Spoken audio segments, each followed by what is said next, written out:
আমি একটা জিনিস বলি, মানুষ আসতেছে যাইতেছে, অডিয়েন্স আসতে যাইতেছে, লাইক দিতে চায় না। কারণটা আমি কিছু বুঝি না।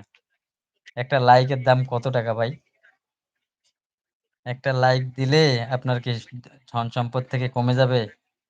আমার তো মনে হয় না। তো মানুষ একটা লাইক এখানে যে দেবে, একটা ভিডিও দেখে বা করে একটা যে লাইক দিবে বেশি করে এটা দিতে চায় না। আমি বুঝতেই পারি না। আমি যদি YouTube এ ঢুকি বা কারো ভিডিও দেখি অবশ্যই একটা লাইক দেই বা একটা কমেন্ট করার চেষ্টা করি। কেননা সে একটা ভিডিও বানাইছে, সে কষ্ট করে ভিডিও বানাইছে। সে কষ্ট করে ভিডিও বানায় YouTube এ দিছে।